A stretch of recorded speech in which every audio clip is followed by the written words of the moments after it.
আসসালামু আলাইকুম প্রিয় বন্ধুরা, আশা করি সবাই ভালো আছেন। বৃষ্টি ভেজা সকাল, সারা রাত বৃষ্টি হয়েছে।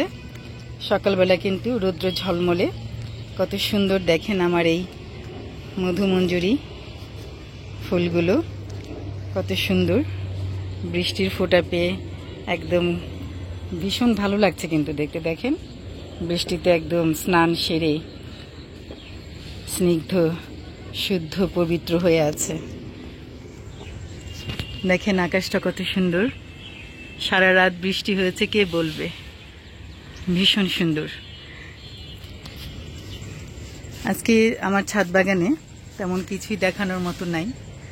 এটা হচ্ছে রেড লেডি পেঁপে। রেড লেডি পেঁপে সম্পর্কে আজকে নাহলে কিছু কথা বলি। পেঁপে গাছ আমরা জানি খাদক গাছ, অনেক বেশি খাবার খুব পছন্দ করে। তো আমরা কিন্তু খুব সহজেই বিষমুক্ত, ভেজাল মুক্ত, অর্গানিক পেঁপে আমরা আমাদের পাকা পেঁপে, বিশেষ করে গাছ পাকা পেঁপে আমরা আমাদের ছাদ থেকেই কিন্তু সংগ্রহ করতে পারি, শুধু একটু পরিশ্রমের মাধ্যমে। আমরা যদি ছাদ বাগানে একটা, দেখেন আমি খুব ছোট্ট একটা ফলের ক্যারেটই কিন্তু রোপণ করেছি। দেখেন এখানে জৈব সার কিন্তু দেয়া আছে। জৈব সারই হচ্ছে আমার বাগানের মেন খাবার গাছদের। তার সাথে সাথে আমি কিছু অনুখাদ্য দিয়ে থাকি, যেগুলো অবশ্যই গাছের দরকার, তা না হলে গাছ তার বৃদ্ধিতে, তারপরে ফলন দিতে পারে না। তো সেজন্য অনুখাদ্যগুলো অবশ্যই দিতে হবে। জৈব সারের পাশাপাশি আমার জৈব সারের মেন উৎস হচ্ছে কম্পোস্টই। বাগানের যত লতাপাতা পড়ে ছাদ বাগানের, সেগুলি আমি কম্পোস্ট বিনে ফেলি, এবং ঘরের কিচেনের যে ওয়েস্ট থাকে সেগুলো আমি কম্পোস্ট বিনে দিয়ে কম্পোস্ট সার তৈরি করি। ওই খাবারটি আমি আসলে দেই। আর সাথে হচ্ছে পটাশিয়াম জাতীয় খাবারটা দেই।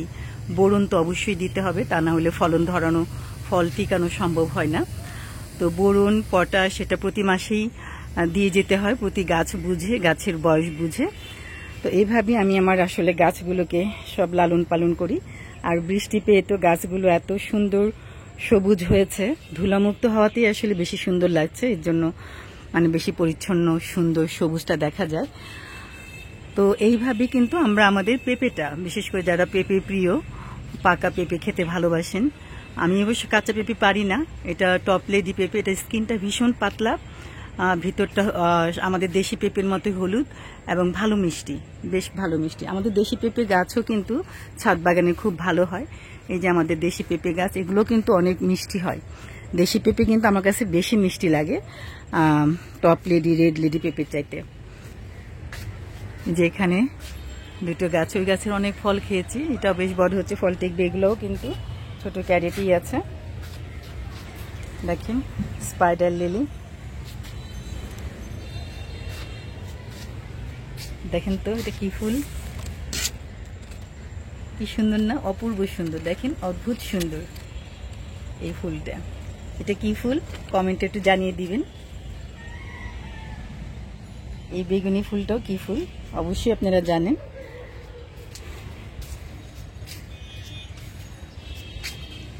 চুই ঝাল পাতা রান্না করে শাক হিসেবে খাওয়া যায়, কচি পাতা। এবং এর ফলটাও কিন্তু, কি হয়েছে ওই গাছটা এরকম মুড়ে মুড়ে গেছে কেন, কোনো জায়গা থেকে ছিঁড়ে গেছে নাকি? এই যে এটা কিন্তু দেশি পেঁপে, ছেলে পেঁপে গাছ। দেখেন ছাদ বাগানের ছেলে পেঁপে গাছেও কিন্তু প্রচুর পেঁপে হচ্ছে, মাশাল্লাহ মাশাল্লাহ।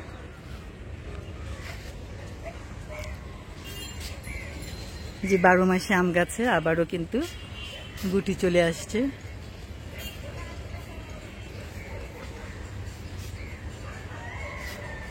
এটা ভিয়েতনামি মালটা,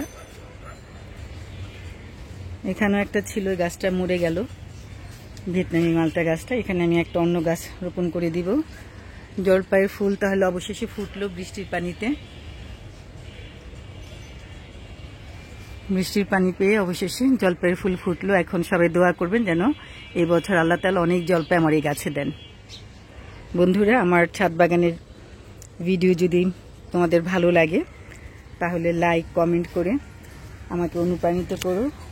আর নতুন বন্ধুরা, তোমাদের যদি আমার ভিডিও ভালো লাগে তাহলে সাবস্ক্রাইব করে পাশে থেকেও বেল আইকন টিপে দিও, যেন আমার ছাদ বাগানের নতুন ভিডিওগুলো নোটিফিকেশন খুব সহজেই তোমাদের কাছে পৌঁছে যায়। ভালো থেকো, সুস্থ থেকো, দোয়া করো, আর রৌদ্র ঝলমলে সুন্দর সকাল সবাই উপভোগ করো। সুন্দর দিন আল্লাহ আমাদের সবাইকে দিক। আল্লাহ হাফেজ।